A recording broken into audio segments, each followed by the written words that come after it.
Hi viewers and subscribers, welcome to another episode of Jamaica Storytime. The Easter Monday Massacre in Labryinth, St. Mary. Thaddeus Hyatt, a 26-year-old labor and part-time musician, had promised the people of Labryinth, St. Mary in 1959 that when he was finished pruning the town of police informers, there would be weeping and wailing. It will be bloodshed. I will kill the babes and suckling, was his spine-tingling promise. On Easter Monday that night, he fulfilled his dreadful oath. 8 people were slaughtered by a machete-wielding Hyatt, who at one point resorted to an ice pick and later a dagger.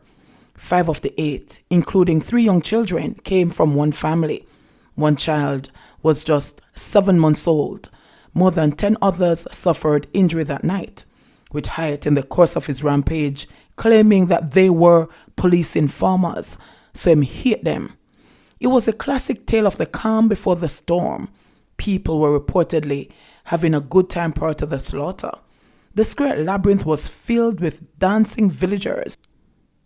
The small post office also had a party going on, and the shops and bars were doing fairly brisk business.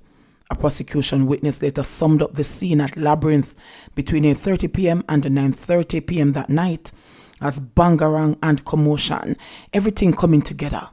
There was shock, grief and pain, indescribable horror, and at the same time utter disbelief among those who witnessed it. Blood was everywhere, and in some instances mixed with dismembered limbs. People panicked. Many were running scared in the dark looking for places to hide. Those who stood their ground, with 2 exceptions, perished at the hands of the machete wielder. But instead of penitence at his subsequent trial for murder, Hyatt delivered to the court an oration that will go down in the history books where crime and criminals are concerned. Asked if he had anything to say before the sentence of death was passed on him, Hyatt pulled a piece of paper from his pocket and replied in a quiet voice, "Yes, sir." It was the very first time the accused had broken his silence over 5 days of being on trial, during which time he neither gave his plea nor made a statement in his defense. He began. There was a momentary silence as Hyatt's voice, having gradually risen as he turned to the jury box to deliver the last sentences of his address, ended with a tremor, and he looked towards Registrar S.A. Ingram, chin held high, as he announced, "That is my few words, sir."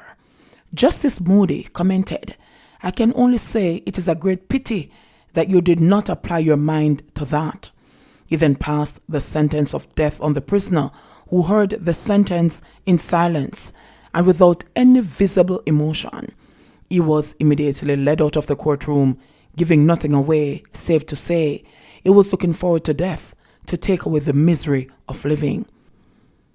Hyatt had been defended at his trial by attorney C.M.M. Daly, while the Crown's case was conducted by the late UN Parnell Crown Counsel. Early in the trial in the Port Maria Circuit Court, Inez Angus, grocer and barkeeper of Labryinth, testified that on Saturday, March 14, 1959, a constable entered her shop, and sometime later that day, she heard Hyatt make remarks in respect of the constable's visit. He complained that people had been taking his name to the police, and I'm going to fix them up.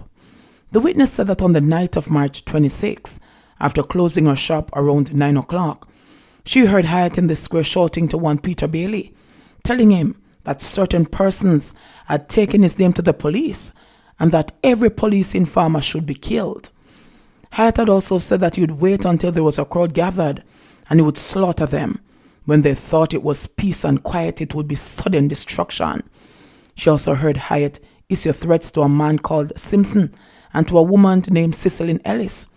She heard him tell Bailey that he was sharpening a long knife and that he was going to use it on them so that Labryinth would be washed in blood. On Tuesday, March 28, between 9 and 9:30 p.m., she said she heard Hyatt tell Bailey that he was going to slaughter the people in Labryinth because they were taking his name to the police. On March 30, the witness said she was in her shop when sometime between 7 and 8 p.m., Cecil Forsyth and Hyatt entered At that time, there was a dance being held across the road and a party at the post office. She heard Hyatt's voice in the bar, where she saw him talking to Arthur Jackson. Hyatt punched Jackson and was about to stab him with a broken bottle when he was disarmed. About 15 minutes later, upon receiving some information, the witness said she went to the post office, where she saw a blood-spattered Joseph Henry crouched on the steps. He appeared to be dead. She entered the post office to find the place covered with blood. On her return to her shop, she saw Jasper Hyatt and Clovis Benjamin covered with cuts and bleeding. Under cross-examination, she said Hyatt's remark on March 14 about informers was made shortly after the constable's departure. Ivan Spence, a tally clerk from Lucky Hill, next testified that on March 30, he went to a party at the Labryinth post office. At closing time, about 8:15 p.m., he went over to Angus's bar. He heard a noise from Chin's shop and was returning to the post office when Hyatt approached him and grabbed his neck. He held a dagger in the other hand. Spence told the court that he grabbed the arm holding the dagger, explaining, "Teddy, it's Spence, man." Hyatt replied, "Good boy, take away yourself as fast as electric, because I'm going to prune the town," Spence said. Hyatt then released him. He heard the sound of blows on the drawing room floor of the post office. Everyone except Percy March and another man ran from the room. Hyatt burst in with a machete. March grabbed a bottle, made a swipe at Hyatt with it, but the accused shifted himself. Spence slammed the door shut. Ruth Garvey, a housekeeper from the town, and Agnes Jones, mother of postmistress Violet March, who were on the crime scene, also testified. Percival March, Violet March's uncle, and a farmer told of seeing 48-year-old Joseph Henry mortally wounded. Timothy Ellis, another laborer, identified for the court a khaki shirt which he said the accused had taken off and presented to him in the square before inflicting 3 wounds on Henry. After the carnage, Hyatt asked for a pencil, which March gave him, and he wrote a note and told him to deliver it to one Timothy Harris of Elgin. March turned it over to the police. Hyatt also left an ice pick to be returned to one Buster and a pair of shoes with March, telling him he was going to kill himself. The note, which was tendered, read, "Timothy Murphy, you should not hide from me. Tell Gwendolyn to be good, Brown to be good. Take what I have. I hope that those who live will take heed and not trouble people." Vincent Pottinger, otherwise called Sammy, a farmer, testified that he had known Hyatt for about 26 years. About 4 years prior to the slayings, he heard Hyatt say he would give the people of Labryinth a surprise like the hurricane of 1944, and they would be weeping and wailing, and anyone that did him anything at a diary would put down their names. Pottinger said he saw Hyatt stab Henry in the nose with an ice pick after Henry asked him, "Why you do the man so?" At the same time telling him, "Plead for yourself, plead for no man."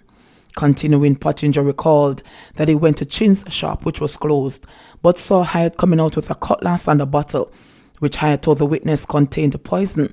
When he first saw the accused, Pottinger said he was frightened, but patting him on the shoulder, Hyatt said, "You're a good man." Upon Hyatt's request for money, the witness said he gave him £1.6.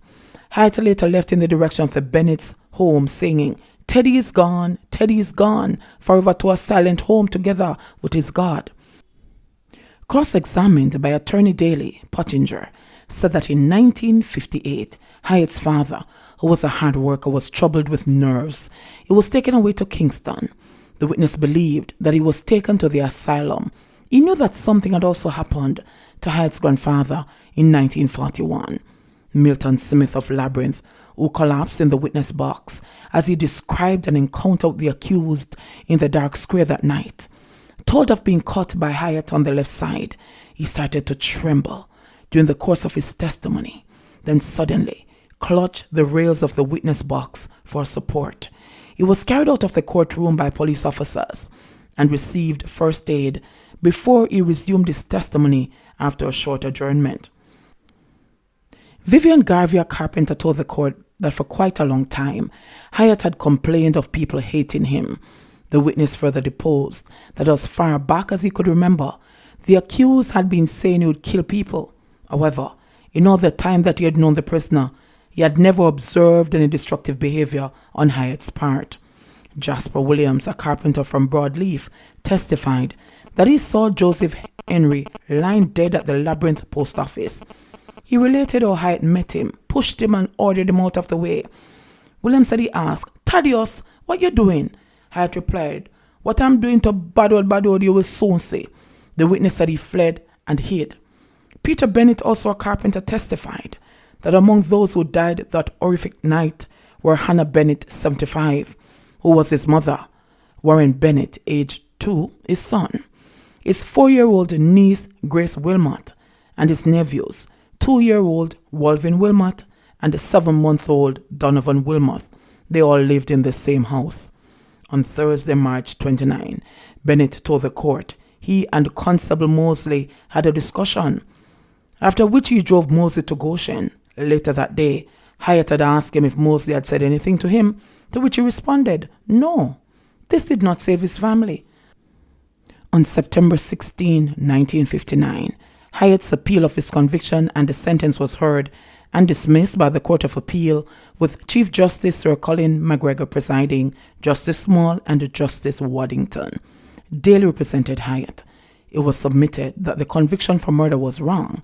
It was wrong in view of the allegations by the defense that the accused was, at the time of the death of Henry, suffering from an abnormality of mind resulting in diminished responsibility on Hyatt's part. Refusing the application, the court ruled that there had been no evidence before the court showing that the accused had been suffering from any such mental problem. Given the judgment of the court, the Chief Justice commented upon a statement made from the dock by the appellant touching on his own past shortly before being sentenced by the trial judge. His lordship declared that in his own opinion, the statement in itself supported the jury's verdict. Strange turn of events. On the day of Hyatt's execution, it was reported that he had come to accept Christ and was baptized inside the St. Catherine District Prison a few days prior. Hyatt was executed on the gallows at the St. Catherine District Prison on Tuesday, October 27, 1959. His last words were, "I have peace, I die in hope." Jamaica story time. If you like the stories, please remember to like, give it a thumbs up, subscribe, leave us a comment, and click the notification bell to receive a story as soon as it's uploaded. And remember, don't forget to subscribe.